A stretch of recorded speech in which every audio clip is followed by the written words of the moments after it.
तो हेलो दोस्तों, welcome to my channel. दोस्तों, मैं सोनू सर आपके सामने हाजिर हुआ हूं एक नए पेपर सेट के साथ में। दोस्तों, जैसा कि हम जानते हैं, हम एसएससी स्टेनोग्राफर एग्ज़ाम को टारगेट करने वाले हैं। तो उस एग्ज़ाम को टारगेट करने के लिए मैं आपके लिए लेकर आया हूं previous year paper set series, जिसमें आज हम लोग डिस्कस करने वाले हैं सेट नंबर 07। एक ज़रूरी चीज़, मैं अपनी क्लासेस के अंदर कोशिश करता हूं कि केवल एग्ज़ाम रिलेटेड ही बातें हों, केवल एग्ज़ाम फोकस्ड ही क्वेश्चन कराए जाएं, इधर उधर की बातें कम हों। तो भैया, मैं अपनी सीरीज़ के अंदर, अपनी इस क्लास के अंदर समय इधर उधर की बातों में कम बर्बाद करता हूं, अप टू द मार्क बात करता हूं, अप टू द पॉइंट बात करता हूं। जैसा कि आप लोगों को पता है, एसएससी स्टेनोग्राफर एग्ज़ाम के लिए आपके पास अब बहुत कम समय रह गया है। कम समय में हम आपको ज़्यादा से ज़्यादा रिवीजन कराने की कोशिश करते हैं। मेरा टारगेट ये रहता है कि करीब 50 मिनट के अंदर आपके 50 क्वेश्चंस कंप्लीट हो जाएं, और 100 मिनट के अंदर आपके कितने कंप्लीट क्वेश्चन हो जाएं, 100 क्वेश्चन कंप्लीट हो जाएं। जिसके लिए हम लोग अपनी क्लास को बिल्कुल एक सिस्टमेटिक तरीके से और एक बिल्कुल रिदम के साथ में पढ़ाते हैं। तो बिना समय गवाए हम अपने वीडियो क्लास को शुरू करते हैं। और ये रहा क्वेश्चन नंबर 1। देखिए, सबसे पहले आप एग्जाम डेट को थोड़ा नोट कीजिए, 13/10/2023। आज सेट नंबर 7 का डिस्कशन होने वाला है। क्वेश्चन नंबर 1 पर डिस्कस कर रहे हैं। She have been spending. अरे भैया, कभी शी के साथ में हैव आता है क्या? नहीं आता है। क्या आता है शी के साथ में? हैज आता है। So now our final answer is option number 4। Is it clear to you? आपको पूरा पढ़ने की जरूरत नहीं है जब शुरुआत में एरर मिल गई है। ठीक है, let's see question number 2। If you see here, the question number 2 is related with the indirect speech. What a beautiful sunset opted। यहाँ पर एक्सक्लेमेटरी मार्क दिया हुआ है। ध्यान रखें, सेंटेंस के अंदर कभी भी एक्सक्लेमेटरी मार्क आ जाएगा तब हम किसका यूज़ करते हैं बेटा? ऐसी स्थिति के अंदर हम लोग अरे एक मिनट, ऐसी स्थिति के अंदर हम लोग किसका यूज़ करते हैं? एक्सक्लेम्ड का। और एक्सक्लेम्ड के साथ में हमेशा विद का यूज़ करते हैं। किसका यूज़ किया जाता है? एक्सक्लेम्ड के साथ में विद। एक्सक्लेम्ड के साथ में विद। यहाँ पे आ रहा है क्या? नहीं आ रहा, नहीं आ रहा। सेकंड और थर्ड में एक्सक्लेम्ड विद आ रहा है। डिलाइटफुल दिया हुआ है तो डिलाइट हो जाएगा। और इन्वर्टेड कॉमा की जगह पर हम लोग यूज करते हैं दैट का। किसका यूज करते हैं? दैट का। यहाँ पे तो ऑन सीइंग आ गया, ये गलत है। So our final answer is option number 3। Is it clear to you? Let's see another one. अब ये किससे रिलेट कर रहा है बेटा? एक्टिव पैसिव वॉइस से रिलेट कर रहा है। इसमें चर्चा कर लेते हैं। पहले मैं एक फॉर्मूला आपको बना के दे देता हूँ एक्टिव पैसिव वॉइस का, और इसी फॉर्मूले से ही आपके पूरे आंसर्स इसके अंदर, इस क्वेश्चन के सॉल्यूशंस आपको मिल जाएंगे। हालांकि इसके शॉर्ट फॉर्म भी है, लेकिन मैं इसका एक लॉन्ग फॉर्मूला ज़रूर बना के दे रहा हूँ, जिससे आप लोगों को याद रहे कि हाँ सर, ये भी इसका है। पहले डिटेल पार्ट देख लेंगे, फिर हम इसका शॉर्ट फॉर्म भी देख लेंगे। हमने देखा कि इज एम आर के साथ में फोर्थ फॉर्म आती है, तो पेसिव वॉइस बनाते समय इज एम आर बींग आता है, थर्ड फॉर्म आती है, देन बाय प्लस सब्जेक्ट आता है। इज एम आर के साथ में फोर्थ फॉर्म आ रही है। यहाँ पे क्या आ रहा है? विल बी आ रहा है, ये गलत है। यहाँ पर देखिए वुड बी आ रहा है फोर्थ वाले में, ये गलत हो गया। सेकंड वाले में ध्यान रखिए, द कंपनी यहाँ पर क्या है? एज अ ऑब्जेक्ट है। क्या है? ऑब्जेक्ट है। जब यहाँ पे कंपनी ऑब्जेक्ट है, तो यहाँ पर कंपनी से तो सेंटेंस शुरू ही नहीं हो सकता। अगर यहाँ पे ऑब्जेक्ट था तो अब इसके ऊपर क्या आना चाहिए? सब्जेक्ट आना चाहिए। तो ये तो हो गया कैंसर। अब क्या बचा? A new product. New product subject है, is being launched by the company next month. So our final answer is option number 3। Clear to you?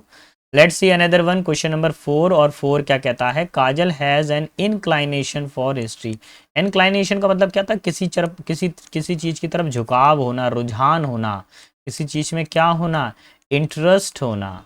तो अब काजल का क्या है? इंटरेस्ट किस में है? हिस्ट्री के अंदर है। आपको क्या बताना है? As a substitute of underline word, यानी आपको इसका सिनोनिम बताना है बेटा। एडॉप्टिव का मतलब क्या होता है? किसी को गोद लेना, यानी अपना लेना। गोद करते हैं ना, एक्सेप्ट कर लेते हैं। एडॉप्ट मतलब क्या होता है? गोद ले लेना किसी को, यानी एक्सेप्ट कर लेना।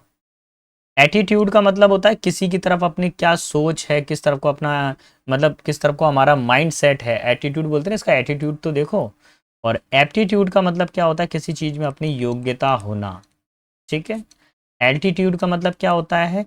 ऊंचाई। क्या होता है? ऊंचाई के लिए आता है एल्टीट्यूड। ना इफ यू सी हियर, उसका जो इंक्लाइनेशन है, उसका झुकाव है, उसका जो एप्टीट्यूड है, वो किसकी तरफ है बेटा? हिस्ट्री की तरफ है। आपने मैथमेटिकल एप्टीट्यूड सुना है ना? तो गणितीय अभिरुचि वो इसी से ही निकलता है वर्ड। क्वेश्चन नंबर 5 पर आइए, और 5 में क्या करना है आपको देख लीजिए। सेंटेंस में फुल स्टॉप लगा हुआ है, और सेंटेंस में क्या लगा हुआ है? माइट लगा हुआ है। क्या लगा हुआ है? माइट। तो मैं थोड़ा सा आपको और बताऊं इसके अंदर, और क्या लगा हुआ है? Next day. तो नेक्स्ट डे किस में बदलता है, टुमारो में बदलता है। हम कुछ चीज़ों को याद करते हैं। मे अगर डायरेक्ट स्पीच में है तो इनडायरेक्ट स्पीच में क्या हो जाएगा, उसका माइट हो जाएगा। क्लियर। एक ज़रूरी चीज़ और, अगर नेक्स्ट डे आता है तो वो किस में बदलता है, टुमारो में। तो शुरू हो जाइए, यहाँ तो विल आ रहा है, ये गलत हो गया। यहाँ विल भी आ रहा है, गलत हो गया। अब मे आ रहा है यहाँ पे, द मे कम टुमारो। तो देखिए मे का क्या बनता है, ये देखिए ऊपर माइट था, माइट का क्या बना, मे बना, और कम की जगह पे कम रहने वाला है। द नेक्स्ट डे की जगह पे, एक मिनट तो ज़रा सही से कनेक्ट कर दूँ, माइट का क्या बन गया, मे। और ये जो टुमारो था, ये द नेक्स्ट डे था, वो किस में बदल गया, टुमारो में। सो my final answer is option number third. Fourth नहीं होगा क्योंकि यहाँ टुडे लगा हुआ है बेटा, ये नहीं होगा। Clear. Let's see question number 6। और 6 में क्या कह रहा है बेटा, मैं कई बार चिल्ला चिल्ला के अपने वीडियो लेक्चर में बता चुका हूँ, मेरे यहाँ पर मेरी इस क्लास में ही, मतलब इस वीडियो चैनल पर ही ईडीएम एंड फ्रेजेस का एक पूरा प्लेलिस्ट डला हुआ है। उस प्लेलिस्ट में से बाहर जा ही नहीं रहा है यार। कितनी बार मैं आप लोगों को बताऊं विद प्रूफ। ये है ना, ये कॉपी पेस्ट लिखा हुआ मिल जाएगा आपको, ब्लो हिज ओन ट्रम्पेट। इसका मतलब होता है अपनी बड़ाई करना, है ना, अपनी अपनी बढ़ाई करना, खुद की मतलब अब लंबी चौड़ी बातें बताना, अपनी बड़ाई करना, ठीक है, लंबी लंबी फेंकना, अपने बारे में ही कहना, अपना रागा अलापना। इसका हिंदी मीनिंग क्या होता है, अपना रागा अलापना। सपोर्ट वंस कॉज, अपने कारण को अपनाना। बी फ्रेंडली, मित्रवत होना। मेक फन ऑफ, किसी का मजाक उड़ाना। टेक बोस्टफुली, बोस्टफुली का मतलब होता है लंबा लंबा फेंकना। वन सेल्फ, खुद के बारे में ही बहुत लंबी लंबी बातें करना। ऑप्शन नंबर 1, है ना, कुछ ऐसा। अरे मेरा तो एसएससी सीजीएल का कॉल लेटर आ गया था, वो तो घर में कुछ प्रॉब्लम हो गई थी, तो मैं वो कॉल मैंने ज्वाइन नहीं किया जॉब। उसके बाद में मेरा आरपीएफ का पेपर भी निकल गया था, बस वो थोड़ा सा मेरे को सिर दर्द हो गया था, जुकाम हो गया था, इसलिए मैं गया नहीं। इस तरह की जो बातें होती हैं, क्या होती है, ब्लो हिज ओन ट्रम्पेट होता है। Option number 1। नंबर 7 पर आ जाइए। 7 क्या कह रहा है, 7 में आपको एक्टिव टू पेसिव वॉइस बनाना है। देखिए ज़्यादातर पेपर में क्या दिया हुआ है, पेसिव वॉइस आएगा, आपको एक्टिव में कन्वर्ट करना पड़ेगा। फॉर्मूला जान लीजिए बेटा, क्या होता है। अगर एक्टिव वॉइस में अगर आपके पास में क्या आ जाए, विल या शैल, वर्ब की फर्स्ट फॉर्म आ जाए, तो पेसिव वॉइस बनाते समय आपको क्या करना पड़ेगा, विल, शैल, बी, और फिर वर्ब की थर्ड फॉर्म आई। अब प्रॉब्लम क्या है कि पेसिव वॉइस वाला स्ट्रक्चर दिया रहता है। दिस पार्सल हो गया ऑब्जेक्ट, विल बी डिलीवर्ड, ये हो गई थर्ड फॉर्म। इसमें सब्जेक्ट मिसिंग है, सब्जेक्ट दिया नहीं है। तो जब सब्जेक्ट नहीं दिया होता तो हम समवन या समबडी को सब्जेक्ट मान लेते हैं। किसको मान लेते हैं, समवन या समबडी को सब्जेक्ट मान लेते हैं। तो अगर मैं सेंटेंस को रीड करूं यहाँ से, तो देखिए यहाँ पे समबडी सब्जेक्ट बना दिया, समबडी विल बी। अरे क्वेश्चन में भी विल बी है, आंसर में भी विल बी है, ये तो गलत हो गया। हमको क्या चाहिए, हमें चाहिए विल शैल के साथ में फर्स्ट फॉर्म। दिस पार्सल देखिए ऑब्जेक्ट है, और यहाँ पर ऑब्जेक्ट आ गया नहीं, हमको चाहिए पहले सब्जेक्ट। फिर आ गया लेटर, लेटर का कनेक्शन यहाँ कैसा और यहाँ कैसा है, कॉमा के साथ लेटर तो दिया नहीं है, गलत। ये रहा समबडी सब्जेक्ट, विल आ गया, वर्ब का फर्स्ट फॉर्म आ गया, दीज पार्सल हो गया ऑब्जेक्ट, और लेटर हमारे पास में एडवर्ब के रूप में हो गया, और जिसको हम अदर वर्ड भी कह सकते हैं। Option number 3 will be my final answer. Let's see question number 8। अब 8 क्या कह रहा है देख लेते हैं। आपको ये बताना है, अंडरलाइन ईडीएम करना है। अगेन आप जाके प्लेलिस्ट चेक कर लीजिएगा, वहां पे पूरा डेटा मिल जाएगा आपको इसका। They have been living from hand to mouth since they lost their property in their case. उन्होंने, अब वो केवल क्या करते हैं, उतने ही पैसे में गुजारा करते हैं जितने उनके पास है, जब से उनकी प्रॉपर्टी क्या हुई है, जब से उनकी प्रॉपर्टी का केस, जब से वो अपनी प्रॉपर्टी के केस को हार गए हैं। तो देखिए, पर उतना ही धन होना जितने पर अपना जीवन पर्याप्त हो सके, ठीक है, आजीविका चलाने के लिए पर्याप्त थोड़ा सा ही धन होना। ऑकवर्ड सिचुएशन मतलब खराब परिस्थितियाँ। कम टू नथिंग, कुछ भी, कोई भी निष्कर्ष ना निकलना। नंबर 4 देखिए, डील विद ट्रबलसम पर्सन, व्यक्ति से किसी परेशान व्यक्ति से डील करना नहीं। Have just enough money to spend on basic need, केवल उतना ही धन होना जितने से घर चल सके, है ना, घर चलाने लायक घर होना, बस काम चलाओ। नेक्स्ट नंबर 9 पर आइए। 9 क्या बोल रहा है, 9 में बेटा ईडियम्स पूछा गया है आपसे, क्या बोला गया है, मिनिंसिंग वॉक। अब इसका मतलब क्या होता है कि छोटे बच्चे जैसे कदम रखते हैं, छोटा छोटा स्टेप रखते हैं, छोटे छोटे कदम रखना, है ना, बड़ी सफलता के लिए छोटे छोटे कदम रखना। तो जाइंट का मतलब होता है विशाल और ह्यूज गार्डन, एक बड़ा गार्डन नहीं। बिग एंड लार्ज हाउस, बड़ा घर नहीं। Show and tall eight tell arena नहीं, ये टॉल होना चाहिए। स्मॉल डेलिकेट स्टेप्स, छोटे छोटे और नाजुक कदम। Option number 1 will be our final answer. देखिए नेक्स्ट आ जाइए बेटा। अब आपको जो स्टेटमेंट दिया गया है वो अंडरलाइन करके दिया गया है और आपको इसका आंसर बताना है। मैं आपको एक बात क्लियर कर दूं, प्लीज बेटा एक बार जाकर डिग्री चैप्टर का जरूर रिवीजन लगाइए, गारंटेड क्वेश्चन आएगा ही आएगा, आप बच नहीं सकते हो डिग्री चैप्टर में से। और ज्यादातर मैंने देखा है कि कंपैरेटिव डिग्री से रिलेटेड एरर ज्यादा देते हैं। ठीक है, देखिए, it is easier to learn English than to learn German, बीच में देन लगा हुआ है। देन के दोनों साइड पर बिल्कुल सेम पोजीशन आ रही है, इन्फिनेटिव यहाँ आ रहा है और इन्फिनेटिव यहाँ पर आ रहा है, दोनों को बैलेंस करके दिया हुआ है। तो ऐसी स्थिति के अंदर ये जो कंपैरेटिव डिग्री है ये गलत नहीं है, ये सही है यहाँ पर। So my final answer is option number 1। Clear? Let's see another one. If you see here question number 11, क्या बोल रहा है? The old man advised him to always speak the truth. बूढ़े व्यक्ति ने उसको एडवाइस किया कि हमेशा क्या बोलिए? सत्य बोलिए। तो अब आप शुरू हो जाइए। एडवाइज्ड वर्ड को रिमूव करेंगे, वो किस में बदलता है? सैड में बदलता है। ठीक है, और हम लोग देख लेंगे भैया किस तरीके से काम कर रहा है। बूढ़े व्यक्ति ने उससे कहा, इस एडवाइज्ड वर्ड को हम बदलेंगे सैड टू में। तो शुरू हो जाइए। यहाँ कहीं पे सैड टू दिया हुआ है क्या? नहीं दिया हुआ। यहाँ पर सैड टू दिया हुआ है, थोड़ा सा उसको होल्ड करके रखेंगे सेकंड वाले का। यहाँ पे एडवाइस दिया हुआ है, गलत हो गया। यहाँ पर सैड दिया हुआ है, लेकिन यहाँ पे ये हिम वाली प्रॉपर्टी नहीं दी हुई है, गलत है। तो सेंटेंस क्या होना चाहिए डायरेक्ट स्पीच के अंदर? Option number 2। The old man said to him, comma inverted comma start. इस टू की जगह पे बेटा क्या आया है? इन्वर्टेड कॉमा आया है। ऑलवेज स्पीक द ट्रूथ, इसको हमने बॉक्स के अंदर बंद कर दिया। Option number 2 will be our final answer. देखिए अब क्या आ गया है? जंबल सेंटेंसेस आ गया। देखो बेटा, मेरी कोशिश ये है कि मैं आपको कम समय में best of the best content deliver कर सकूं, इसलिए मेरी स्पीड थोड़ा तेज रहती है। अगर आप मेरी स्पीड को मैच नहीं कर पा रहे, डोंट वरी, स्पीड को थोड़ा कम कर कर आप देख लीजिएगा। और बाकी जो लोग पुराने खिलाड़ी हैं, जो धुरंधर हैं, भैया टॉप स्पीड पे देखते रहिए, आपका खतरनाक रिवीजन हो जाएगा। पेपर से पहले बस इसको देख के चले जाइए, आपका रिवीजन हो जाएगा। बच्चे बार बार पूछ रहे हैं कि सर वॉकैब का क्या करना है। डोंट वरी, ज़्यादा टेंशन मत लीजिए, आप सीधा जाइए टेलीग्राम चैनल पर। मेरे डिस्क्रिप्शन बॉक्स में डला हुआ है टेलीग्राम चैनल की लिंक, आप उसको क्लिक कीजिए। जैसे लिंक को क्लिक करेंगे टेलीग्राम चैनल पर पहुंच जाएंगे, वहाँ पे फाइल्स ऑप्शन दबाइए और मेरी पूरी पीडीएफ आपको मिल जाएंगी। उसमें मैंने top 100 synonym, top 100 antonyms, top 100 idiom and phrases और top 100 one word substitution provide कर दिए हैं। 80% वॉकैब उसी में से आता है, 100% तो नहीं, 80% आपको उसी में से मिल जाएगा, है ना। पहले आ जाता था 100%, 2019 से पहले, तब तो जैसा कॉपी पेस्ट आता था पेपर जैसा छापते थे। लेकिन अब क्या करें, लेवल बढ़ गया है यार। देखिए हमेशा ध्यान रखिए, कभी भी इस तरह के कंटेंट आ जाए तो सबसे पहले देखिए ये प्रोनाउन है, ये भी प्रोनाउन है, ये भी प्रोनाउन है, और ये मनाली, कल्लत, वेनु, बप्पू, ये एक नाउन है। तो पहले नाउन आता है फिर प्रोनाउन आता है। तो सेंटेंस की शुरुआत तो ए से ही होगी, ये बात तो कंफर्म है। बाकी चीज़ों को एलिमिनेट कर दीजिए, ये नहीं होगा आंसर, ये भी नहीं होगा, ये भी नहीं होगा। जरा मैं चेक कर लूँ क्या मैं सही हूँ? मैं 100% सही हूँ। देखो कैसे, Manali Kallat Vainu Bappu is the first Indian astronomer. ये कौन है? पहली एस्ट्रोनॉमर है, पहली अंतरिक्ष यात्री हैं। Whose name is associated with the comet, जिनका नाम किससे जुड़ा गया है? धूमकेतु से जुड़ा गया था। He is the first Indian astronomer, ये भारत की पहली एस्ट्रोनॉमर थी। Whose name is associated with the observatory, उनका नाम किससे जोड़ा गया था? ऑब्जर्वेटरी से भी जोड़ा गया था। He has the credit of being the first Indian to preside international astronomical union, जो इंटरनेशनल एस्ट्रोनॉमिकल यूनियन में पहली बार शिरकत करने वाले व्यक्ति बने हैं। He is also associated with the astronomical phenomena, और ये एस्ट्रोनॉमिकल फिनोमिना से भी जुड़े हुए हैं। तो option number 1 will be our final answer. Now comes to the another one, question number 13। और 13 में क्या करना है? 13 में एक चीज मैं आपको बता दूं, ऑर्डर्ड के साथ में ना कभी कोई प्रपोजिशन नहीं आता। ये ऑर्डर्ड फॉर लगा हुआ है, गलत है।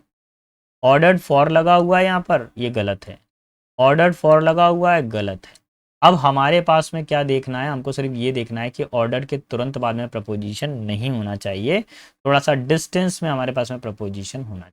देखो कैसे, he ordered 4 cups of T. अरे 4 ये कैसा कॉम्बिनेशन है? ये तो गलत हो गया। ही ऑर्डर्ड 4 मतलब 4, उसने 4 कप चाय का ऑर्डर दिया एंड सम स्नैक्स। ठीक है, so option number 2 will be our final answer. Clear? Let's see question number 14। और 14 क्या कह रहा है?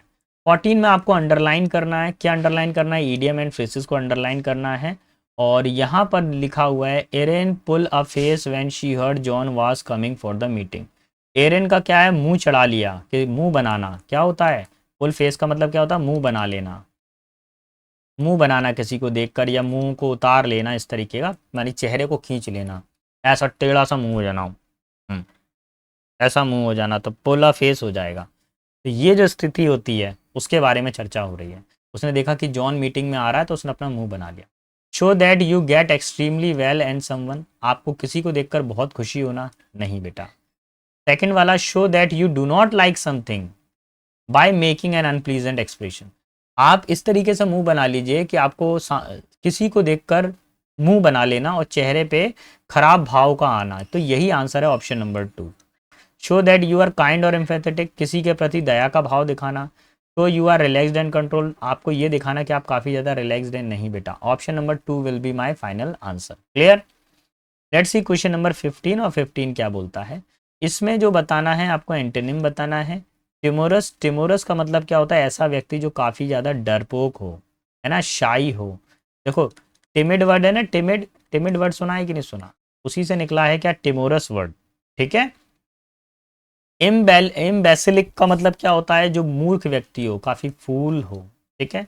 मगी का मतलब क्या होता है, काफी उमस भरा, है ना, काफी ज्यादा उमस हो रही हो, है ना, गर्मी के टाइम में क्या हो गया, पानी की कुछ बूंदें गिर गई और उस वजह से क्या हो रहा है, काफी उमस हो रही है, उमस भरा। ठीक है, मगी। नेक्स्ट है हमारे पास में क्या देखो, ब्रेजन। ब्रेजन का मतलब होता है बोल्ड, यानी कि बहादुर, ब्रेव कह सकते हो, ब्रेव, हीरोइक, बोल्ड, वेलियंट, शिवलरस, बहुत सारे वर्ड हैं। बैड ग्रज का मतलब क्या होता है, इसका मतलब होता है किसी को सताया, सताना, किसी है ना, सताना या सताया हुआ, पास्ट टेंस है ना, तो क्या बन जाएगा इसका मीनिंग, किसी को सताया हुआ, टीज्ड, ट्रोल्ड। अब यहाँ पे देखिए क्या आएगा, टिमोरस मतलब डरपोक होगा, इसका उल्टा क्या हो जाएगा, ब्रेजन यानी बहादुर। तो option number 3 will be our final. Clear. Now comes to the 60, 16 number क्या बोल रहा है। She set amid a rock air listening to some music and reminiscing about the past.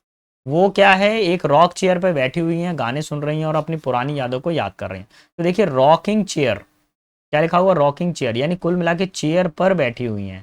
तो यहाँ पर ये अमाइड नहीं आएगा, अमाइड का मतलब तो के बीच में होता है, यहाँ पे आना चाहिए ऑन, क्या आना चाहिए, ऑन। ये प्रपोजिशन रिलेटेड क्वेश्चन है बेटा, कौन से चैप्टर का क्वेश्चन आया है, प्रपोजिशन का। तो our final answer is option number, I think which one is, option number 4 will be our final answer. Is it clear to you. Let's see question number 17. Here the question number 17 is related to the underline segment part or the grammatical error. Ravina was very sick today. Ravina आज बहुत ज़्यादा बीमार है and we will take her to hospital as she gets worse. क्योंकि उसकी स्थिति और ज़्यादा ख़राब हो रही है, इसलिए हम उसको हॉस्पिटल ले जा रहे हैं। तो देखिए भैया, वो आज बीमार है, स्थिति खराब होने से पहले हम उसको हॉस्पिटल ले जाएंगे। ठीक है, ऐसा कोई सेंटेंस होना चाहिए। स्थिति खराब होने से पहले हमको कहाँ ले जाना चाहिए, hospital. We took her to hospital now before she get worse. तो देखिए अगर मैं देखूँ यहाँ पर ये टुक आ रहा है, यहाँ पर टुडे की सिचुएशन है, तो ये कैसा कंडीशन है, नहीं बेटा ये तो नहीं बनेगा, नो वर्ड सब्सटीट्यूशन नहीं होगा, कैन नहीं होगा, यहाँ पर कैन का भी यूज़ नहीं करेंगे। हमको करना चाहिए we will take her to the hospital now, अब हमको उनको हॉस्पिटल ले जाना चाहिए बिफोर शी गेट्स वर्स, इससे पहले उनकी तबीयत और ख़राब हो जाए, हम उनको हॉस्पिटल ले जाएंगे। सो option number 4 will be final answer. Question number 18 पर आइए। देखिए she is the eldest member of our town, वह हमारे गांव की सबसे एल्डेस्ट बड़ी महिला है। ठीक है, क्या कोई इसमें रिश्तेदारी वाली बात कही जा रही है, क्या कोई इसमें भाई बहन का रिश्ता बताया जा रहा है क्या। अगर भाई बहन का रिश्ता होता है, एल्डर ब्रदर एल्डर सिस्टर, है ना, यंगर ब्रदर यंगर सिस्टर, तो एल्डर वर्ड सही रहता। लेकिन यहाँ पर क्या बोला गया, अपने शहर की सबसे वृद्ध महिला है, इसलिए हमारा आंसर क्या होगा, ओल्डेस्ट हो जाएगा। Option number 4 will be my final answer. Clear. मैं बार बार बोल रहा हूँ डिग्री चैप्टर पढ़ के जाइएगा, डिग्री चैप्टर का क्वेश्चन आया दोबारा से, नहीं पढ़ पाए तो बेटा फिर 365 डेज के बाद में मौका मिलता है, एक साल वेट करो, एक साल में तो पता नहीं क्या क्या उथल पुथल हो जाएगी आपके जीवन में। The manager of the hotel requested the boarder to mention his whereabouts in the register. Manager ने बोला, होटल के मैनेजर ने रिक्वेस्ट की कि बॉर्डर कर दीजिए, request the boarder to mention the whereabouts of the register, है ना, रजिस्टर के अंदर मतलब मेंशन कर दीजिए कि किस किस एरिया तक हम लोगों का एरिया है। ठीक है, कहाँ कहाँ तक हमारा एरिया है। तो वेयर अबाउट्स का मतलब क्या होता है, रहने का स्थल, क्या होता है, रहने का स्थल। ऑप्शन नंबर थर्ड ही सही बनेगा, प्लेस ऑफ रेजिडेंस, यानी रहने का स्थल, बाकी नहीं बनेंगे किसी भी हालत में। ठीक है, लेट्स सी क्वेश्चन नंबर 20, और 20 क्या बोल रहा है, you must meet Suyash some time, आपको कभी सुयस से जरूर मिलना चाहिए, I think you like him, मेरा मानना है कि आप उसको पसंद करेंगे। तो देखिए बोला जा रहा है आपको सुयस से मिलना चाहिए, मुझे लगता है कि आप उसको पसंद करते हैं, कि आप उसको पसंद करेंगे। भैया मैं उसको पसंद करूंगा, करता हूं नहीं, आपको सुयस से मिलना चाहिए, आप इसको पसंद, उनको पसंद करेंगे, तो क्या होना चाहिए यहाँ पर, इस पोजीशन में एक वर्ड जुड़ेगा, यू विल लाइक हिम। तो option number 2 will be final answer. Clear, आपको यहाँ पे ये जो मैंने लाइन किया है इस जगह पे आपको यू विल जोड़ना पड़ेगा, तभी सिचुएशन सही है। चलिए भैया, अगेन कौन सा वॉइस आ गया, पेसिव वॉइस आ गया। कई बच्चे तो डर गए होंगे इतना बड़ा सेंटेंस देख के, अरे बिल्कुल ना डरिए, बहुत आसान होने वाला होता है, सिर्फ ज़रूरत की चीज़ों को देख लेते हैं। देखिए वाज के साथ में फोर्थ फॉर्म आ रहा है, Nandita was seeking a good research area where, where को बीच में रख दीजिए, ये एज अ कंजंक्शन के रूप में काम करने वाला है यहाँ पर। शी कुड के साथ में फर्स्ट फॉर्म आ रही है। तो देखिए मैं यहाँ पे पहले बना दूँ, अगर एक्टिव वॉइस में कभी भी वाज या वर के साथ में वर्ब की फोर्थ फॉर्म आ जाती है, तो पेसिव वॉइस बनाते समय वाज या वर के साथ में आप बीइंग का यूज़ करेंगे, और फिर क्या लगाएंगे, थर्ड फॉर्म। एक फॉर्मूला तो ये लगेगा। दूसरा फॉर्मूला, अगर एक्टिव वॉइस में कुड आ जाता है और वर्ब की फर्स्ट फॉर्म आ जाती है, जैसे कि यहाँ पे कुड और वर्ब की फर्स्ट फॉर्म आ रही है, तो पेसिव वॉइस बनाते समय while making passive voice we should use could be then V3. Now just apply this formula. Here we have was seeking, here we have was short, so this is a third form, it is totally wrong. We need being formation over here after the was or were. So now let's check the second one. was के साथ में being आ रहा है और third form आ रही है, यहाँ तक तो ठीक है इतना वाला पार्ट। फिर बीच में where आ रहा है, ये भी ठीक है। तो ये could का कुड बी में कन्वर्ट हो रहा है, वर्ब की थर्ड फॉर्म आ रही है, ये ठीक है इधर तक। अब थोड़ा सा इसको होल्ड करके रखते हैं, अभी इसको हम दोबारा चेक करेंगे कि सही है कि गलत है। अब यहाँ पे देखिए हैड बीन आ रहा है, हैड बीन वाला तो कोई कंसेप्ट ही नहीं है, इसको काटिए। यहाँ पे वाज या वर्ब के साथ में थर्ड फॉर्म आ रही है, ये भी गलत हो गया। तो option number 2 will be my final answer, क्योंकि इसमें दोनों तरह के पोर्शन आ रहे हैं, सो option number 2 will be final answer. Clear, let's see question number 22। अब 22 में क्या बताना है आपको, 22 में देख लीजिए, आपको डायरेक्ट स्पीच से इनडायरेक्ट स्पीच में जाना है। तो पहले डायरेक्ट स्पीच और इस तरफ कर लीजिए इनडायरेक्ट। डायरेक्ट स्पीच में हमारे पास में आता है इज, एम, आर, और इनडायरेक्ट स्पीच में हमारे पास में आता है वाज और वर।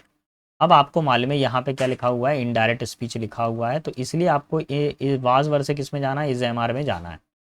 तो देखिए यहाँ गेट्स आ रहा है जो कि गलत है, यहाँ वाज गॉट आ रहा है जो कि गलत है, यहाँ गॉट आ रहा है जो कि गलत है, यहाँ पे क्या आ रहा है, इज आ रहा है और वर्ब की कौन सी फॉर्म आ रही है, फोर्थ फॉर्म आ रही है। So this will be our final answer. Clear, ये हमारा फाइनल आंसर हो जाए।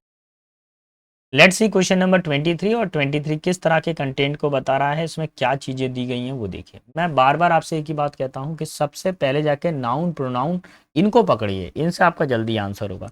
देखिए दीज पीपल, ये लोग, अब हमको नहीं मालूम कौन से लोग, पहले इंट्रोडक्शन तो हो भैया, कौन से लोग, तो इससे तो सेंटेंस शुरू नहीं होने वाला, बी वाले पार्ट से। ठीक है, फिर एक और चीज चेक करिए, दे हैव, दे का मतलब वो लोग, ये अगेन एक प्रोनाउन आ रहा है, प्रोनाउन से तो सेंटेंस शुरू नहीं होता, पहले नाउन आता है फिर देन प्रोनाउन आता है, तो सी वाला भी कैंसिल। अब डी देखिए, in an effort to find the solution, they have, फिर दे आ रहा है, फिर से प्रोनाउन आ रहा है, भैया पहले डिक्लेरेशन तो करिए कहां पर है नाउन, तो ये नहीं होगा। देखिए नाउन कहां पर है, आर्कियोलॉजिस्ट, इन्हीं के लिए ही बार बार दीज आ रहा है, दे आ रहा है, ये सब आ रहा है मेरे ख्याल से। ठीक है, तो पहला पॉइंट हो गया हमारे पास 1, archaeology are guy who have been meticulously excavating. देखिए आर्कियोलॉजिस्ट कौन होते हैं, पुरातत्ववेत्ता, ये वो होते हैं जो पुराने स्थलों पर जाते हैं, खोज करते हैं, पता सेरा निकालते हैं। ठीक है, जैसे आप दयाराम साहनी हैं, जिन्होंने जो हमारे पुरानी हिस्ट्री में उन्होंने सर्च की है, वो सारे के सारे, तो ये सर्च करते हैं। उसके बाद में आएगा बी, दीज पीपल, कौन से लोग, ये archaeologies, go through the thick layer of the dirt and investigation human artefact and particularly those from the prehistoric era. वो क्या करते हैं, हर परत दर परत को क्या करते हैं, हटाते जाते हैं और इतिहास के पन्नों को खोलते जाते हैं। They have discovered old cities, ruin stools tool writing and poetry, पुराने शहरों को ढूंढते हैं, औजारों को ढूंढते हैं, उस समय की सभ्यता का पता लगाते हैं। इन एन एफर्ट, अपने प्रयास में, in an effort to find the solution of the numerous problem, कई सारी समस्याओं को वो हल ढूंढती हैं। They have attempt to put all these hints together like a huge jigsaw puzzle. वो जितनी भी चीज़ों को ढूंढते हैं उन सबको एक पहेली की तरह चारों तरफ पे बिछाकर उस पहेली को क्या करते हैं, वो हल करते हैं कि कौन सा पीस कहाँ पर आएगा, किस तरीके से कौन सी घटना हुई है। So option number 2 will be final answer. चलिए आगे आ जाइए क्वेश्चन नंबर 24 पर, और 24 क्या कह रहा है उसको चर्चा कर लेते हैं। पुलिस टर्न क्या दिया, एक let me see. Police termed it is as of the riot on which two of their college colleagues were killed and many spectator got angry. Police का कहना यह है कि उस भगदड़ के अंदर, रियॉट मतलब भगदड़ होता है, में दो कलीग्स यानी सहकर्मी मारे गए हैं और कई सारे स्पेक्टेटर यानी दर्शकों को चोट पहुंची है। तो उस भगदड़ में, मेरे हिसाब से आंसर क्या होना चाहिए, उस भगदड़ में, ऑन नहीं, ऑन तो गलत है, इन विच होना चाहिए। क्या होना चाहिए, इन विच, दो विच नहीं होगा गलत, और विच नहीं होगा गलत, क्या आएगा, इन विच, उस भगदड़ में कितने लोग मारे गए हैं, दो लोग मारे गए हैं, अबाउट विच नहीं होगा। Option number 3 will be my final answer. ठीक है। एग्जैक्टली का मतलब क्या होता है, बिल्कुल या निश्चित, हम बोलते हैं ना एग्जैक्टली राइट, बिल्कुल सही। तो ये जो होता है हमारे पास में क्या होता है, एग्जैक्टली का फॉर्म होता है। प्राइवेटली मतलब निजी तौर पर, कोई पर्सनली अगर कोई बात हो। ठीक है। टॉरिडली का मतलब क्या होता है कि कोई चीज़ क्या हो कि काफ़ी ज़्यादा उत्कटता से हो, किससे हो, उत्कटता से हो। ठीक है, तत्काल कोई चीज़ को कर दिया जाए। नेक्स्ट है हमारे पास में प्रिसाइज का मतलब क्या होता है, बिल्कुल ठीक, कोई चीज़ बिल्कुल परफेक्ट में हो। और कॉस्टली का मतलब सभी को मालूम है बेटा क्या होता है, महंगा होता है। तो बिल्कुल का जस्ट सिनोनिम क्या बन जाएगा, प्रिसाइजली। तो this will be our final answer. Clear. Let's see question number 25। 25 क्या बोल रहा है, the CEO announce that the companies profit has fallen significantly in the last quarter. तो भैया अब इसको बहुत ध्यान से देखेंगे, क्या होना चाहिए। देखिए द सीईओ ने अनाउंसमेंट की, यहाँ तक तो ठीक है, दैट भी ठीक है। द कंपनीज प्रॉफिट्स, बेटा प्रॉफिट्स क्या प्लूरल वैल्यू है ना, प्लूरल नंबर बता रहे ना, तो ये वर्ब सिंगुलर क्यों आ रही है, it should be plural verb. क्या होना चाहिए, इसको भी प्लूरल वर्ब होना चाहिए।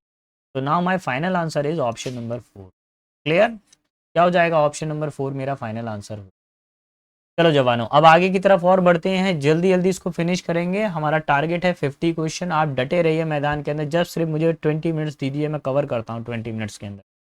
नहीं 20 मिनट्स क्यों, 15 दीजिए, अभी कवर होते हैं। The guard refuse her admittance, refuse कौन सी फॉर्म है, सेकंड फॉर्म है। फॉर्मूले पर आइए भैया, कैसे काम करना है आपको। एक्टिव वॉइस अगर आता है, कभी भी एक्टिव वॉइस आएगा तो सेकंड फॉर्म आएगी। पैसिव वॉइस बनाते समय आपको क्या करना पड़ेगा, वाज या वर के साथ में आपको क्या लगाना पड़ेगा, थर्ड फॉर्म लगानी पड़ेगी। वाज या वर के साथ में बेटा आप क्या लगाओगे, थर्ड फॉर्म लगाइए। शुरू हो जाइए। इज आ रहा है हमको चाहिए, तो वाज वर के साथ में थर्ड फॉर्म कैंसिल हो गया। एडमिटेंस वाज रिफ्यूज नहीं बेटा, ये ऑब्जेक्ट है ना, पहले तो ऑब्जेक्ट पिकअप होगा। देखो ये सब्जेक्ट है, ये ऑब्जेक्ट है, शुरुआत में ऑब्जेक्ट आना चाहिए, एडमिटेंस तो नहीं आएगा शुरुआत, ये भी नहीं आएगा। ऑब्जेक्ट देखिए ये रहा, पहले ऑब्जेक्ट आएगा, फिर वाज आएगी, फिर थर्ड फॉर्म आ गया, एडमिटेंस आ गया, बाय द गार्ड, और बाय द गार्ड क्या हो गया, subject. Clear. Now our final answer is option number 4। Please एक बार कहीं से भी किसी भी लेक्चर से, ऑनलाइन या ऑफलाइन, आप एक्टिव पैसिव वॉइस और नरेशन दो कवर कर लीजिए। 10 क्वेश्चन एक्टिव पैसिव वॉइस के, 10 क्वेश्चन नरेशन के, 20 क्वेश्चन आपके ये कवर होते हैं। 28 पर आइए, 28 क्या कह रहा है, ग्लोरियस। तो ग्लोरियस का मतलब क्या होता है, कोई चीज़ बहुत ज़्यादा शानदार होती है, बहुत अच्छी होती है, तो दैट इज़ कॉल्ड ग्लोरियस। डल का मतलब क्या होता है, कोई चीज़ क्या हो, बिल्कुल मतलब कैसी निराशा भरी हो, उबाऊ हो, काफ़ी ज़्यादा बोरिंग टाइप की हो। ठीक है। स्प्लेंडेड का मतलब क्या होता है, शानदार। बाइक आपने सुना है हीरो होंडा स्प्लेंडर, उसका मतलब क्या होता है, स्प्लेंडर का मतलब शानदार होता है। इमेंस का मतलब क्या होता है, बहुत ज़्यादा हो, अत्याधिक, अत्याधिक।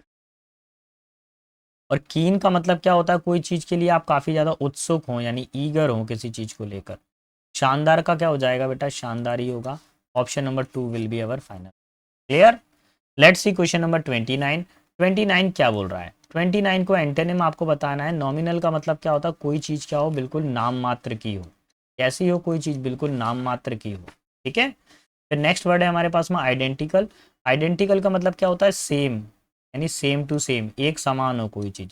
एक्सेसिव का मतलब क्या होता है? मोर देन, ज़रूरत से ज़्यादा, अत्यधिक। लिबरल का मतलब क्या होता है कि कोई व्यक्ति काफ़ी ज़्यादा विनम्र हृदय का हो, उदार हो, काइंड हो, आज़ाद विचारों का हो। एड्रॉइड का मतलब क्या होता है? जो व्यक्ति काफ़ी ज़्यादा चतुर हो, है ना, चालाक टाइप का हो। ऐसी कोई चीज़ बिल्कुल नाम मात्र है, थोड़ी सी है, कम है, उसका उल्टा क्या हो जाएगा? Excessive, option number 2। Clear? Let's see question number 30। और 30 क्या बोल रहा है? 30 में बेटा क्या बनाना है? पैसिव वॉइस बनाना। क्या बनाना है? पैसिव वॉइस आपको बनाना है। Do not make noise in the class, class के अंदर शोर मत मचाओ। तो ये क्या है? एक टीचर ने बोला है क्लास के अंदर शोर मत मचाओ। तो देखने में कैसा लग रहा है? ये ऑर्डर है। देखने में कैसा लग रहा है? ऑर्डर है। सुनने में कैसा लग रहा है? ऑर्डर है।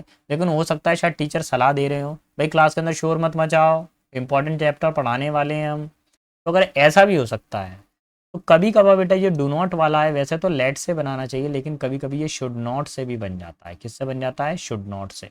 और मैं अगर आपको बता दूं, जब भी कभी ये शुड नॉट से बनेगा या शुड से बनेगा तो ये कैसा बनेगा?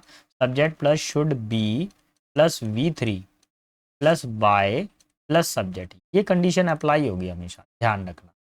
तो डू नॉट मेक हो गया वर्ब की फर्स्ट फॉर्म, नॉइज हो गया आपके पास में ऑब्जेक्ट, और इन द क्लास हो गया अदर वर्ड। ठीक है, अभी इधर पे बाय प्लस सब्जेक्ट का ऐसा कोई काम नहीं है। ठीक है, इसकी ज़रूरत नहीं है, आप इसको साइड में रख दीजिए।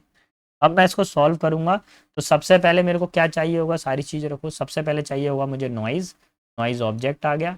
फिर शुड नॉट बी, देखिए क्वेश्चन में ऊपर नॉट दिया हुआ है, इसलिए हम लोगों ने यहाँ पे नॉट का यूज़ कर लेना है। ठीक है, शुड नॉट बी मेड हो गई थर्ड फॉर्म। फिर आ गया हमारे पास में बाय, और बाय के बाद में क्या आ रहा है? सब्जेक्ट। तो ठीक है, इन लोगों ने यहाँ पे बता दिया है, बोला गया शोर मत मचाओ। जैसे मैं टीचर, मैंने बोला शोर मत मचाइए, तो मैं किससे बोल रहा हूँ? आपसे बोल रहा हूँ ना। तो मैंने ऐसा तो नहीं बोला कि तुम शोर मत मचाओ, मैंने क्या बोला? आप शोर मत मचाइए। या मैं डायरेक्ट भी बोल सकता हूँ शोर मत मचाओ, तो उसका मतलब यू छिपा हुआ है, तो इस यू को भी यहाँ बता दिया आंसर करते समय, इन द क्लास। तो my final answer is option number 1। बाकी अगर आप किसी को सॉल्व करोगे तो वो आंसर नहीं बन पाएगा। कैन नॉट नहीं बनेगा, शुड नॉट हैव तो है ही नहीं है, बेटर डिग्री थोड़ी ना बदल रहे हैं हम लोग, नहीं। Option number 1 will be final answer. 31 पर आइए, 31 क्या कह रहा है? ईदर और का स्ट्रक्चर को मैं आपको थोड़ा सा पहले पढ़ाने से पहले बता दूं ये कैसे काम करता है। ईदर आ जाए और फिर क्या आ जाए? और आ जाए। तो इसमें क्या होता है? ईदर प्लस सब्जेक्ट 1 और सब्जेक्ट 2, फिर आती है वर्ब। जो हमेशा पास वाला सब्जेक्ट होता है उसी के अकॉर्डिंग आती है वर्ब। ईदर माई सिस्टर्स और माई ब्रदर, माई ब्रदर क्या है बेटा? सिंगुलर सब्जेक्ट है। वर्ब कैसी आनी चाहिए? सिंगुलर आनी चाहिए। तो देख लीजिए यहाँ पे क्या वर्ब आ रही है? कम आ रहा है, यहाँ डू नॉट आ रहा है। या my brother is coming to the party, my brothers, ये प्लूरल है, नहीं ये नहीं। Option number 2 will be my final answer. क्या हो जाएगा? ऑप्शन नंबर 2 हो जाएगा मेरा फाइनल आंसर। क्लियर? आप लोग एक बार चेक कर लेंगे प्रॉपर। 32 पर आइए, 32 क्या कह रहा है? देखिए इसमें बोला गया है आई बॉट अ पेन, मैंने एक पेन खरीदा, a pen was silver grey in colour. देखो भैया इसकी एक ट्रिक मैं बता दूं, कभी गलती नहीं होगी एसएससी के एग्जाम में या बैंकिंग में, कहीं पे ही बैठ जाना, कभी मात नहीं खाओगे। इसकी एक बहुत खतरनाक ट्रिक है। नाउन 1 तो आएगा ए या फिर एन, और रिपीटेड नाउन 2, ये बेटा किसी बुक में नहीं लिखा हुआ, लेकिन एक पुराने एक्सपीरियंस से, हम लोग लंबे समय से इस फील्ड में हूँ, उस फील्ड में तो कुछ ट्रिक्स मैंने बना रखी हैं अपने दिमाग से ही। अगर पहली बार कोई नाउन आएगा, जैसे देखिए पेन, तो इससे पहले ए या एन का यूज करेंगे, ये बिल्कुल सही है। लेकिन यही पेन यानी रिपीट नाउन, यही नाउन अगर सेकंड टाइम पर आ रहा हो, यही पेन अगर 100 टाइम्स भी आ रहा है, तो ये गारंटीड है यहाँ पे ए और एन का यूज नहीं होगा। तो फिर इसकी जगह पे किसका यूज होगा? दा का यूज होगा। आपको यहाँ पे ए पेन नहीं करना पड़ेगा, क्या करना पड़ेगा? The pen. Option number 2 will be final. Second time पे कभी भी रिपीट होकर आए, 100 टाइम रिपीट हो जाए तो भी दा आएगा। ठीक है, option number 2 will be final answer. 33 पर आइए, 33 क्या कह रहा है? He said. ठीक है, कुछ चीजें विल का बेटा किस में बदलता है? वुड में बदलता है। विल किस में बदलता है बेटा? वुड में बदलता है। इस चीज का ध्यान रखिए अगर आप डायरेक्ट से इनडायरेक्ट नरेशन में जा रहे हैं। शुरू हो जाइए। He said, he said, he said, said that, that, that. I, I किसके अकॉर्डिंग बदलता है? सब्जेक्ट के अकॉर्डिंग। आई का हो गया ही। ठीक है, विल आ रहा है, विल का हो गया वुड, वो फर्स्ट फॉर्म है, रहेगी वैसी की वैसी। रिटर्न वैसी का वैसी रहने वाला है। इधर पे तो कोई चेंजेस नहीं होगा, थोड़ा इसको होल्ड करते हैं। सेकंड वाला चेक करते हैं, यहाँ विल आ रहा है, क्वेश्चन में विल है, आंसर में विल है, गलत। क्वेश्चन में विल है, आंसर में वुड है। अब ऐसी स्थिति के अंदर ये, एक मिनट, हाँ, यहाँ पे एक एरर है, यहाँ पर आई था ना, आई का आई रखा है, तो ये गलत है। ही said he would go and I will return, ये दोबारा से अननेसेसरी वर्ड क्यों दिए गए हैं, बिल्कुल गलत है। Option number 1 will be my final. Clear. 34 पर आइए, 34 क्या कह रहा है, और 34 में देखेंगे। Shops are not allowed to remain open after 8 PM। बोला गया है दुकानें 8 बजे के बाद खुली नहीं रहेंगी फ्रॉम लॉकडाउन। भैया देखिए, लॉकडाउन क्या है, एक टाइम है बेटा, एक पर्टिकुलर टाइम था कि 2019 से कोरोना फैला और 2020 उसने पूरा कवर किया, तो ये एक पर्टिकुलर टाइम था, यहाँ पे फ्रॉम नहीं पर होगा सिंस। क्या होगा, सिंस होगा। पर्टिकुलर टाइम के लिए हम किसका यूज करते हैं, विल बी अवर फाइनल। ठीक है। देखिए नेक्स्ट 35 पर आइए। At the twilighting settle upon the bustling city, its street come alive with the symphony of the flickering lights. अब 35 वाले में ध्यान रखेंगे कि यहाँ पर कौन सी फॉर्म है बेटा, सेकंड फॉर्म है। ठीक है, कॉमा लगाया, इट स्ट्रीट कम, कम नहीं बेटा, जब शुरुआत में सेकंड फॉर्म आ रही है तो बाद में भी सेकंड फॉर्म आनी चाहिए, कम नहीं होगा, क्या हो जाएगा, केम हो जाएगा। और अवर final answer is option number, क्या हो जाएगा, ऑप्शन नंबर। अब आते हैं क्वेश्चन नंबर 36 पर, और 36 में हमको जो बताना है वो ईडियम एंड फ्रेजेस का बताना है। मैंने कई बार अभी बोला कि आप वीडियो लेक्चर में भी इसका डिस्क्रिप्शन बॉक्स में लिंक दिया हुआ, आप जाके चेक करिए टेलीग्राम चैनल पर, अगर वो भी नहीं मिले तो प्लेलिस्ट बना रखी है मैंने यूट्यूब पर, उसको पढ़ लीजिए। 20-20 मिनट की प्ले लिस्ट हैं, 4-5 प्ले लिस्ट हैं, सुन लीजिए उनको। 20 मिनट तो निकाल ही सकते हैं आप पेपर से पहले, 20 मिनट नहीं होंगे क्या आपके पास 24 आवर्स में से। अगर आप 20 मिनट नहीं निकाल पा रहे हैं तो फिर छोड़ दीजिए भैया, फिर मत करिए यार। पढ़ने के लिए लोग देखिए 8-8 घंटे, 12-12 घंटे बैठते हैं। मैं ही खुद लाइब्रेरी के अंदर 8 आवर्स स्टडी है, 8 घंटे बैठ लेता हूँ मैं, 4 घंटे सुबह, 4 घंटे शाम, बीच में अपनी क्लासेस भी पढ़ा लेता हूँ। और मैंने लाइब्रेरी में ऐसे ही बच्चे देखे जो सुबह 10 बजे मेरे संग में सुबह 10 बजे बैठते हैं वो, और रात को जब मैं वहाँ से 8:30-9 बजे निकलता हूँ, मैं लास्ट 8:30 बजे तक, 9 बजे तक तो नहीं रुक पाता हूँ मैं, 8:30 बजे जब मैं निकलता हूँ वहाँ से, तो वो लड़का वहीं पे बैठा ही मिलता है मेरे को, वो लास्ट में जाता है लड़का, मेरे पड़ोसी है वो। उसको देख देख के मेरा मैं टेंशन में आ जाता हूँ, ये कर क्या रहा है, दिन रात पढ़ाई उसको। चलो ठीक है, अच्छा है, भगवान उसका हो जाए, मेरा तो होता रहेगा लेकिन उसका जरूर हो जाए, वो उस लेवल पे मेहनत कर रहा है बेटा। द जज वाज एक्सट्रीमली एंग्री, बहुत ज़्यादा गुस्सा हो जाना, at the attitude of the culprit. ठीक है, वो कल्प्रिट का मतलब क्या होता है, दोषी। अपराधी का जो एटीट्यूड था, अपराधी का जो स्टाइल था, उसकी वजह से जज क्या हो गए, बहुत ज़्यादा गुस्सा हो गए। प्ले बाय द ईयर का मतलब क्या होता है, किसी के अनुसार चलना, के अनुसार चलना, के अनुसार चलना।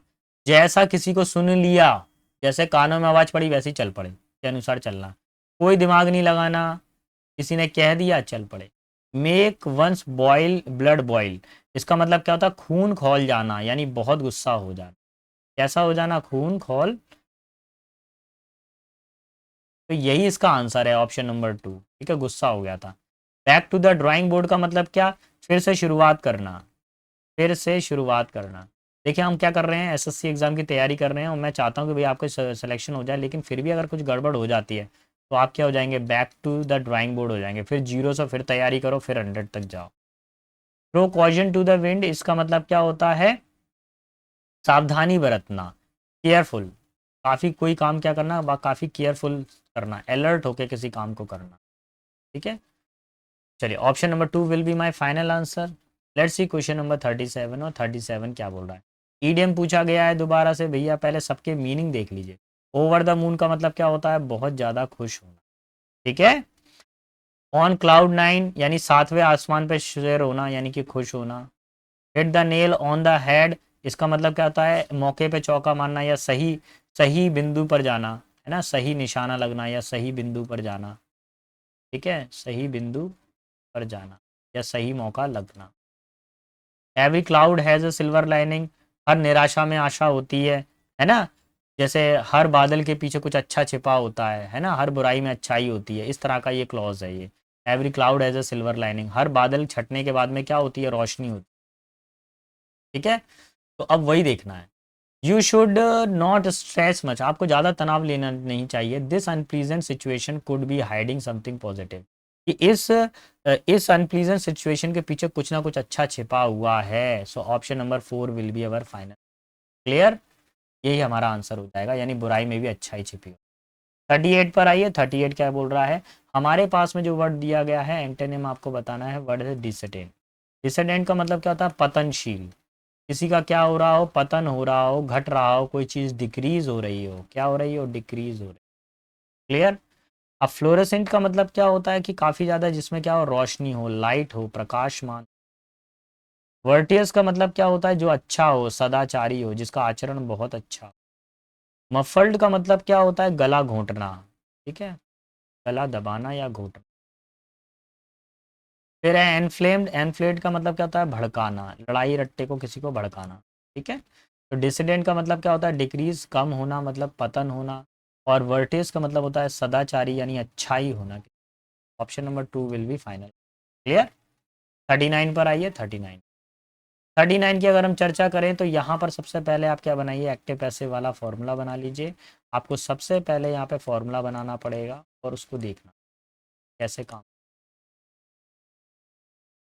अगर आप फॉर्मूले को मैच करते हैं, the teacher gave the assignments to the student, teacher ने स्टूडेंट्स को असाइनमेंट दिए। और फिर उसके बाद में क्या दिया हुआ है यहाँ पे, द स्टूडेंट्स, आपको किस में कन्वर्ट करना है, वाज या वर के साथ में थर्ड फॉर्म में कन्वर्ट करना है। देखो यहाँ पे आर गिवन लगा हुआ है सेकंड वाले, यहाँ पे हैड गिवन लगा हुआ है फोर्थ वाले को। अब दो ऑप्शन बस, फर्स्ट और लास्ट, फर्स्ट और सेकंड बचता है।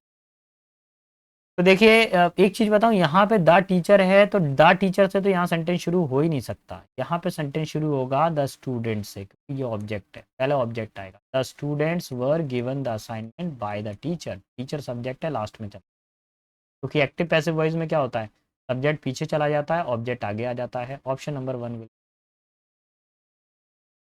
जवानों अच्छे से तैयारी करो, देखो सिलेक्शन होता है। 101% सिलेक्शन होता है। मैंने भी एसएससी का ये स्टेनो एग्जाम करीब 2 से 3 अटेम्प्ट क्रैक किया हुआ है, लेकिन मेरा मेंस नहीं हो पाता बेटा, स्टेनो राइटिंग में प्रॉपर नहीं लिख पाया था पेपर, मुझे लौट कर आना पड़ा। अब बहुत अफसोस होता है, अब दोबारा से इस चढ़ाई को चढ़ने में बड़ी मेहनत लगती है, जीरो टू हीरो पहुंचना बड़ा मुश्किल हो जाता है। अच्छे से मेहनत करें यार, ना। होता है सिलेक्शन, पढ़ें आप। 4 घंटे सुबह पढ़िए, 4 घंटे शाम पढ़िए, बस बाकी टाइम एंजॉय कीजिए। मैं नहीं कह रहा जबरदस्ती ओवर पढ़िए। 12 घंटे पढ़ने के बाद में भी रिजल्ट वही आना है, तो 8 घंटे पढ़कर ही उतने ही रिजल्ट ले आओ ना। 12 12 घंटे पढ़ने पे मेरे, अब ठीक है, मैं कुछ कह नहीं सकता, हर व्यक्ति की एक अलग परिस्थितियाँ होती हैं। हो सकता है शायद कुछ और कारण रहा हो। इसका मतलब क्या होता है, बारंबार कोई काम क्या हो, बार बार रिपीट होकर होता हो। परसिस्ट का मतलब क्या होता है, कंटिन्यू किसी चीज़ का क्या करना, कोशिश करते रहना, ट्राई करते रहना, प्रयास करते। रेयर का मतलब क्या होता है, काफ़ी ज़्यादा दुर्लभ हो, जो कभी कभार ही होता हो। कांस्टेंट का मतलब क्या होता है, जो काफ़ी ज़्यादा स्थिर हो, है ना, जो काफ़ी स्टेबल हो, एक जगह पे रुका हुआ हो। और रिकरिंग का मतलब क्या होता है, किसी चीज़ का बार बार रिपीटेशन। रिकरिंग का मतलब क्या होता है, रिपीट होना। कोई चीज़ बार बार हो रही है और कोई चीज़ रेयर हो रही है, कभी कभार हो रही है। So option number 2 will be final. Clear. चलिए 41 का बताइए, थोड़ा सा पानी पी लूँ यार।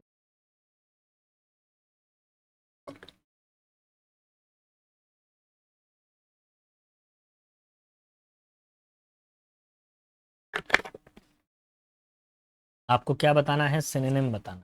क्या बताना है, सिनोनिम। अब यहाँ पे एडिक्वेट, एडिक्वेट का मतलब क्या होता है, पर्याप्त। ठीक है। एंशियंट का मतलब होता है पुराना, ओल्ड। सफिशिएंट का मतलब भी क्या होता है, कोई चीज़ हमारे लिए पर्याप्त हो। ठीक है। कॉम्पिटेंट का मतलब क्या होता है, जो काफ़ी ज़्यादा क्या हो, सक्षम हो, एबल्ड हो, एबल्ड, सक्षम। एफिशिएंट का मतलब क्या होता है, काफ़ी स्किल्ड हो या प्रभावी हो। हमको चाहिए सिनोनिम। एडिक्वेट का हो जाएगा sufficient. Option number 2 will be final. Clear. आगे आते हैं अगले क्वेश्चन की तरफ। अगला क्वेश्चन गारंटीड है, क्वेश्चन टैग का एक क्वेश्चन आ ही रहा है, एक क्वेश्चन क्वेश्चन टैग चैप्टर में से तो आ ही रहा है, तो आप करना पड़ेगा। देखो डिडेंट दिया हुआ है, तो ध्यान रखिए, अगर यहाँ पे नॉट लगा हो सेंटेंस में, तो यहाँ पे नॉट नहीं लगा होना चाहिए। यहाँ पे नेगेटिव है तो ये पॉजिटिव होना चाहिए क्वेश्चन टैग। देखिए इसमें नॉट लगा हुआ है, तो हटा दीजिए। डिड का दे में तो कैसे भी चेंज नहीं होता, इसको हटाइए। डिड का वाज में भी चेंज नहीं होता, इसको भी हटाइए। एक ही ऑप्शन बचा, ऑप्शन नंबर 2 यही आएगा। देखो ये नेगेटिव है ना, ये इसका पॉजिटिव सेंस। प्लीज़ बेटा आप क्वेश्चन टैग चैप्टर को एक बार पढ़ लीजिए, कोई बड़ा चैप्टर नहीं है। अच्छे से भी अगर बहुत स्लो मोशन में भी पढ़ोगे तो आधे घंटे का चैप्टर है। फास्ट पढ़ोगे और मेरे से पढ़ोगे तो मुश्किल से 10 मिनट का चैप्टर है मेरी नज़र में। तो 10 मिनट में खेल खत्म हो जाता, तो बड़ा चैप्टर नहीं है। क्लास में भी हमने उस दिन 15 मिनट के अंदर फिनिश करवा दिया था। वो तो कुछ बच्चे क्या है स्लो मोशन में है तो वो गड़बड़ हो जाती है, लेकिन हमारे हिसाब से ज़्यादा मैक्स टू मैक्स 15 मिनट, इससे ज़्यादा मैं मान ही नहीं सकता इस चैप्टर। कट कट कट इसके आंसर आ जाते हैं, ट्रिक पता होनी चाहिए। देखिए आपको अंडरलाइन करना है सेगमेंट को, give the road has been rough है, they abandon their journey further. सड़क क्या बहुत ज़्यादा ख़राब थी, इसलिए उन्होंने क्या कर दिया, अपनी जर्नी अपनी यात्रा को त्याग दिया, यानी मना कर दिया। सड़क क्या थी, अच्छा ठीक है भैया, बी नहीं आएगा, वाज नहीं आएगा, हैड बीन नहीं आएगा, क्या आएगा, बीइंग। सड़क खराब होने के कारण उन्होंने अपनी यात्रा को क्या कर दिया, आगे के लिए टाल दिया। सो option number 2 will be final answer. 44 पर आइए। 44 पे कैसे काम करना है भैया, 44 में ध्यान रखिए, अब सेंटेंस को थोड़ा सा प्रॉपर पढ़ना पड़ेगा और मैं जिस ट्रिक को अप्लाई करता हूँ वो देखिए। मैं पेपर के अंदर कुछ अटपटी ट्रिकें लगाता हूँ बेटा मैं, है ना। ए सी डी डी, ये डी रिपीट हो रहा है ना ये क्या हो रहा है, रिपीट हो रहा है ना। आप क्या कहोगे सर क्या बचकानी ट्रिकें बताते हैं, हर बार काम करती हैं क्या, बेटा 90% तो काम कर जाती हैं, 10% आपका काम रहता है देखो, the internet provide the student with a range of the visual element does not limit them to a single individual interpret। Internet क्या करता है, हमें क्या करता है, विजुअल एलिमेंट्स की बहुत बड़ी लिस्ट प्रोवाइड करता है, डज नॉट लिमिट, और उसकी लिमिट भी नहीं है हमारे पास, और single inter to a single individual interpretation. एक बात के लिए वो कई सारे तरीकों का हम लोग उपयोग कर सकते हैं, कई सारे तरीकों से उस बात को कह सकते हैं, ठीक है। डी के बाद में, डी तो पहला सेंटेंस, अब डी के बाद में आएगा सी। डी के बाद में हम क्या पिकअप करेंगे, सी को। क्यों पिकअप करेंगे, देखिए, graphic images enhance student motivation interest while also spreading the learning. अगर आप ग्राफिक इमेजेस का प्रयोग करते हैं तो स्टूडेंट क्या करता है, बहुत अच्छे से पढ़ता है, उसका बहुत मन लगता है।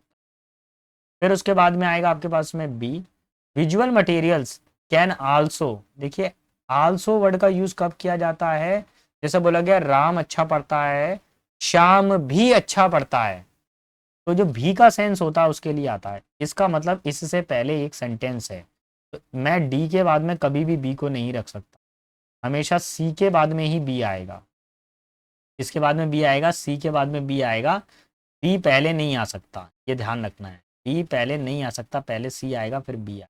अब बचा A, the use of the graphics help in simplified the complicated concept in subject such as mathematics, biophysics, molecular biology और क्वांटम। भैया ध्यान से सुनिए कि अगर ग्राफिक्स होते हैं, कुछ चित्र बने रहते हैं, कुछ इमेजेस की हेल्प से अगर आप स्टूडेंट को पढ़ाएंगे तो स्टूडेंट का बड़ा मन लगेगा उसको पढ़ने में, है ना। चलिए, खासकर जनरल नॉलेज जी के जो सब्जेक्ट होता है, तो अगर आप पढ़ते हो ग्राफिक्स की हेल्प से पढ़ते हो तो आपका बहुत अच्छे तरीके से याद शुरू हो जाइए। क्या बताना है, active voice. Ankur answered all the questions correctly in the interview. Ankur हो गया सब्जेक्ट, आंसर्ड हो गया वर्ब की सेकंड फॉर्म, ये हो गया ऑब्जेक्ट, और ये करेक्टली इन द इंटरव्यू, ये पूरा का पूरा आप अदर वर्ड के रूप में। फॉर्मूला बनाऊं मैं, क्या करना है, सबसे पहले एक्टिव वॉइस, मैं तो बार बार कह रहा हूँ भैया इस फॉर्मूले को तो रट लो यार, ये सेकंड फॉर्म वाला तो आना ही आना है, पास्ट इंडेफिनिट टेंस वाला फॉर्मूला आना ही आना है पेपर में, जवानों पढ़ लो, याद करके आओ, कल अच्छे से याद कर कर आओ क्लास के अंदर। और ऑफलाइन वाले बच्चे बेटा अच्छे से पढ़ो, नहीं तो चटनी बनेगी आप लोगों की। पढ़े नहीं ना, बहुत सख्ती बरतूंगा मैं, सिलेक्शन चाहिए बेटा आपकी बार मेरे को, पिछली बार की तरह इस बार ही मेरे को सिलेक्शन चाहिए। चलिए अब आगे देखिए, अब इस तरह के क्वेश्चंस को कैसे सॉल्व करते हैं बेटा, देखिए हमें चाहिए सीधा वाज या वर्ब और थर्ड फॉर्म। यहाँ पे हैज बीन आ रहा है, कैंसिल, हैड बीन आ रहा है, कैंसिल, आर आंसर्ड आ रहा है, कैंसिल, क्या आ रहा है, वर आंसर्ड, मैच करो। ऑल द क्वेश्चंस हो गया ऑब्जेक्ट, ठीक है, अंकुर हो गया सब्जेक्ट, ये हो गई थर्ड फॉर्म, ये हो गया other word. Option number 1 will be अवर, ठीक है। स्पेशल ऑफलाइन वाले बच्चों भैया प्लीज़ रिक्वेस्ट है अच्छे से पढ़ो, और नहीं पढ़ सकते तो मेरे को बता दो, तो फिर मैं ज़बरदस्ती पढ़ाऊँगा, लेकिन सिलेक्शन ज़रूर करवाऊँगा मैं। अब बचोगे नहीं, सिलेक्शन लेकर ही आओगे। फिर भैया आप लोग स्टेनो संभाल लेना बस, है ना, वो मेरा काम नहीं है, मैं तो इंग्लिश संभालूंगा, बाकी सब्जेक्ट आप संभालिए। आई डिडेंट स्लीप वेल, मैं अच्छे से नहीं सोया वेल लास्ट नाइट, कल रात, because the dog is barking. तो एक चीज बताइए, कल रात को वो अच्छे से नहीं सोया था, तो कल कुत्ता भौंक रहा है कि कल कुत्ता भौंक रहा था? वाज होगा ना, पास्ट टेंस होगा ना। तो देखिए, अच्छा अच्छा, अंडरलाइन क्या हुआ, इसमें तो कोई एरर नहीं है, यहाँ पे एरर नहीं है, स्लीप वेल में भी एरर नहीं है, लास्ट नाइट में भी एरर नहीं है। एरर कौन से पार्ट में थी? The dog was barking, so option number 2 will be final. Clear? Option number 2 will be our final. 47 पर आइए, 47 क्या बोल रहा है? The boy jumped dash sofa, boy क्या करा, सोफे के ऊपर कूदा, तो ऑन हो जाएगा, option number 3 will be final. ठीक है। 48 पर आइए, और 48 पे क्या बताना है इसके अंदर देख लीजिएगा। इसमें हमको बताना है, सिनोनिम बताना है, और ऑब्लिवियस का मतलब क्या होता है देख लेते हैं। She was oblivious to the potential question of her action, वह अपने जो उसने काम किया था, जो एक्शन किया था, उसके परिणामों से अनभिज्ञ थी। अनभिज्ञ थी, अनजान थी, क्या थी, उसको पता नहीं थी, उसके बारे में जानकारी नहीं थी, नो इन्फॉर्मेशन, को कोई भी जानकारी नहीं थी कि ये इस करने का क्या कर परिणाम। ऑब्वियस का मतलब होता है क्लियर, अनअवेयर का मतलब क्या होता है, जो जागरूक ना हो, प्रोफिशिएंट का मतलब क्या होता है, किसी चीज को स्किल्ड हो काफी ज्यादा, और बेयरली का मतलब होता है मुश्किल से हार्ड। यहाँ पर क्या होगा, अनअवेयर का मतलब क्या होता है, जो जागरूक ना हो, यही हो जाएगा ऑब्लिवियस, ऑप्शन नंबर, जान जागरूक ना हो। ठीक है, ऑप्शन नंबर, लापरवाह भी। 49 पर आइए, और 49 में क्या बताना है आपको। 49 के अंदर जो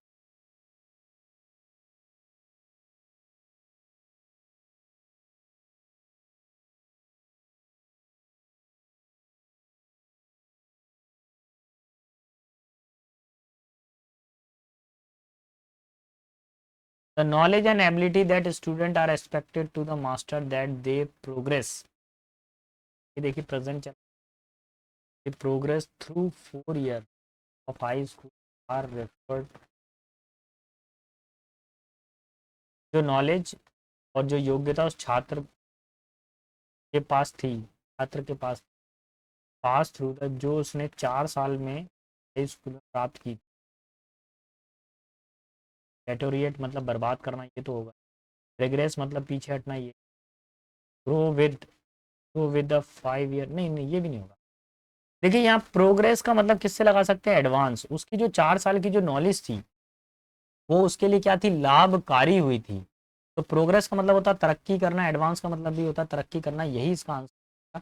प्लीज एक बार आप और चेक कर लीजिएगा, अगर आपका कोई और आंसर आ रहा है तो कमेंट बॉक्स में मेरे को बताइएगा, और उसका सोल्यूशन जरूर बताइएगा, मैं आपके साथ में इसको सॉल्व कर रहा हूँ बेटा मैं। ठीक है, तो option number 1 will be our final. Clear? Let's see question number 50। अब 50 नंबर क्वेश्चन पर आ जाइए, 50 नंबर। तो सबसे पहले भैया शुरू हो जाइए, आपको कहाँ से सेंटेंस शुरू करना है। Many experts recommend that you exercise 30 minute, भैया एक्सरसाइज की बात हो रही है, लेकिन पहले बताया तो जाए एक्सरसाइज की क्यों आवश्यकता है, किस लिए आवश्यकता है, क्यों होनी चाहिए। तो पहला sentence, regular exercise is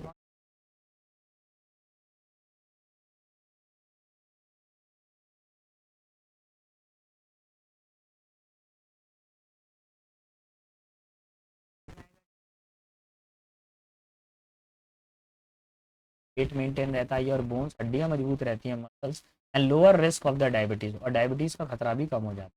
heart disease and stroke, हृदय घात होने का भी खतरा क्या हो जाता है, कम हो जाता है। टू, फिर उसके बाद में क्या आएगा, ए आ जाएगा। Many expert recommended that you exercise 30 minute every day, अगर रोजाना आप 30 मिनट करते हैं, और हफ्ते में 5 से 6 दिन करनी चाहिए आपको एक्सरसाइज। ठीक है।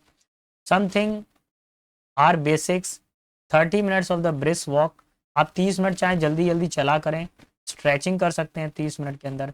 एड सेवरल हेल्दी ईयर्स और टू और योर लाइफ, आप एक्सरसाइज करने से काफ़ी ज़्यादा हेल्दी रह सकते हैं और अपने जीवन और स्वस्थ। Option number 4 will be final. Clear? तो देखिए भैया, इस वीडियो के अंदर हम लोगों ने 50 क्वेश्चन को कवर किया है। अब नेक्स्ट वीडियो के अंदर हम कितना कवर करेंगे, 51 के आगे पूरे 100 तक कवर करेंगे। आज इस वीडियो लेक्चर के अंदर इतने ही 50 क्वेश्चन रहेंगे। ठीक 9 बजे हम आपको मिलते हैं, कल रात को 9 बजे फिर मिलेंगे एक नए पेपर सेट के साथ में। तब तक सारे बच्चे बहुत अच्छे से पढ़ें बेटा। कोई भी डाउट आ रहा है प्लीज़ कमेंट बॉक्स के अंदर लिखिए। देखिए आप ही वो शख्स हैं जो अपने घर की परिस्थिति को सुधार सकते हैं, कोई दूसरा आकर आपके मुकद्दर को नहीं लिखने वाला। आपकी मेहनत ही आपको अच्छा बना सकती है, आपकी मेहनत ही आपको तरक्की दे सकती है। प्लीज़ किसी तरह के शॉर्टकट में ना रहें। ये मेहनत है भैया, एसएससी है, ये मेहनत मांगता है बस और कुछ नहीं। टाइम मांगता है और मेहनत मांगता है, आपसे सिलेक्शन होता है गारंटी। ठीक है, बेस्ट ऑफ लक, अच्छे से तैयारी करें, अपना और अपने माता पिता के नाम को रोशन करें। और अब हम चलते हैं घर पर, बंद करें।